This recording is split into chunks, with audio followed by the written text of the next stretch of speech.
students, we are going to do this question. Okay, vibration in a string.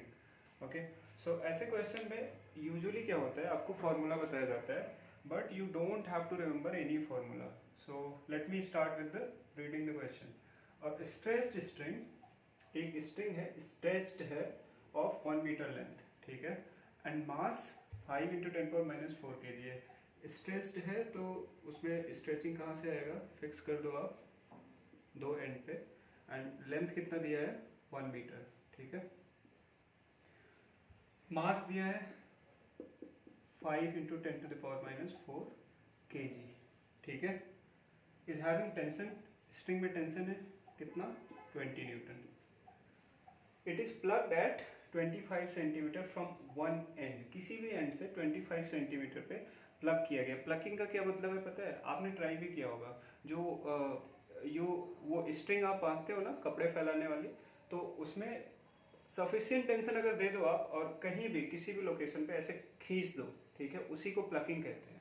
अब आप सोचो कहीं खींच रहे हो वहाँ पे, तो वहाँ पे नोड बनेगा या anti node. But before that node और एंटी नोड होता है क्या है. नोड का मतलब नोड वहाँ बनता है जहाँ पे वेलोसिटी इज 0, राइट. तो जैसे कहीं फिक्स्ड एंड है तो वहाँ पे वेलोसिटी, वहाँ पे नोड बनता है. जैसे ये दोनों फिक्स्ड एंड है तो वहाँ पे नोड बनेगा. और जहाँ पे आप सॉरी वेलोसिटी इज 0, मैंने गलत कहा, वेलोसिटी नहीं एम्पलीट्यूड. Okay, amplitude is 0. तो जैसे आपने जहाँ पे खींचा ना, जैसे खींचोगे वहाँ पे आपको लगेगा कि वहाँ पे डिस्प्लेसमेंट है कुछ, राइट. तो दैट मीन्स वहाँ पे एंटी नोड बनेगा, राइट. तो यहाँ से कितने डिस्टेंस पे एंटी नोड बन रहा है 25. मैंने दो ही लूप क्यों बनाया मैं बताता हूँ अभी. एंटी नोड बन रहा है यहाँ पे, एंटी नोड कितनी डिस्टेंस पे 25 सेंटीमीटर पे, क्योंकि 25 सेंटीमीटर पे यहाँ पे कहीं मैंने प्लग कर दिया ऐसे, तो वहाँ पे एम्पलीट्यूड मैक्सिमम हुआ. और वही जो वेव जनरेट कर रहे हो आप by plugging, that is going to travel through the string, ठीक है. तो दोनों एंड पे फिक्स्ड एंड है, स्ट्रेस्ड है तो फिक्स्ड स्ट्रिंग फिक्स होगी, तो यहाँ पे नोड बन गया, यहाँ पे नोड बन गया. तो एक वेव का पूरा अगर आप साइन वेव बनाते हो तो ये लेंथ कितना होता है बताओ, लैम्डा, ठीक है. तो ये कितना होगा लैम्डा बाई 2.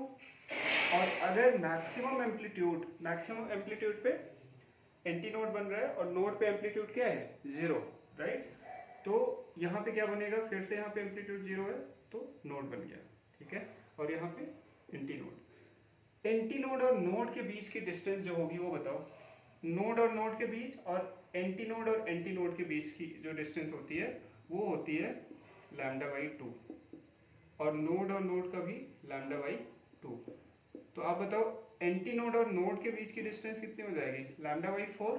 तो इन सब क्वेश्चन में पहला काम आप क्या करो कि लैम्डा निकालो, ठीक है. तो lambda by 4 is equal to, अगर 25 सेंटीमीटर है तो लैम्डा कितना आ गया 100 सेंटीमीटर या 1 मीटर, ठीक है. आपको निकालना क्या है, वाइब्रेशन फ्रीक्वेंसी, किस फ्रीक्वेंसी से प्लकिंग के बाद वाइब्रेट करेगा स्ट्रिंग, ठीक है. तो v equal to n lambda, n निकालना है, लैम्डा आ गया, वेलोसिटी निकालना है. स्ट्रिंग में वेलोसिटी का क्या फॉर्मूला होता है, under root T by mu, ठीक है. म्यू क्या है, म्यू है mass per unit length of the string. Mass कितना है 5 into 10 to the power minus 4, length कितना है 1 मीटर. तो ये एज इट इज आ गया. वेलोसिटी कितना आ जाएगा, टेंशन गिवन है 20/5 into 10 to the power minus 4. ये बहुत इजी मैथ है. नीट में हमेशा जो क्वेश्चन आते हैं उसमें मैथमेटिक्स सेट रहती है हमेशा, ठीक है. तो 5 4 जा हमेशा, मतलब ठीक है एक आध बार हो जाएगा कि आपको डिफिकल्ट मैथ कैलकुलेशन चेक कर रहे हैं, but often, very often it would be fixed, set रहेगा हमेशा. सो 5 4 जा 20 एंड 4/10 power minus 4. तो वेलोसिटी कितना आ गया 10 to the power minus 4 ऊपर ले जाओ आप, 4 into 10 to the power plus 4. जब रूट हटाओगे आप तो वेलोसिटी कितना आ गया यहाँ पे 2 into 10 power 2, that is 200 metre पर सेकेंड, राइट. और हमें निकालना क्या था, v equal to n lambda, right.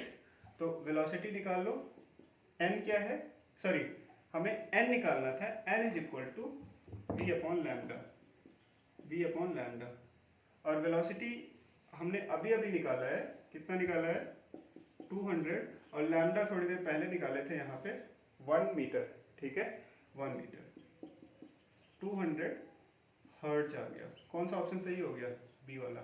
ऐसे ही हम बहुत सारे अच्छे क्वेश्चन करेंगे, ऑर्गन पाइप से रिलेटेड क्वेश्चन करेंगे। You don't have to remember any of the formulas other than fundamental concept, right? कि अगर साइन वेव बनाते हो तो ये लैम्डा होता है, ये एम्पलीट्यूड होता है, एंटी नोड पे जो एम्पलीट्यूड होता है वो मैक्सिमम होता है, नोड पे एम्पलीट्यूड 0 होता है। ये फंडामेंटल चीज़ अगर आपको पता है तो you don't have to remember, कोई फॉर्मूला रिमेंबर याद करने की जरूरत नहीं है, चाहे फंडामेंटल निकालना हो, second overtone, third overtone, what those things means, वो सारी चीज़ें मैं आगे एक एक क्वेश्चन के थ्रू मैं बताऊंगा, ठीक है?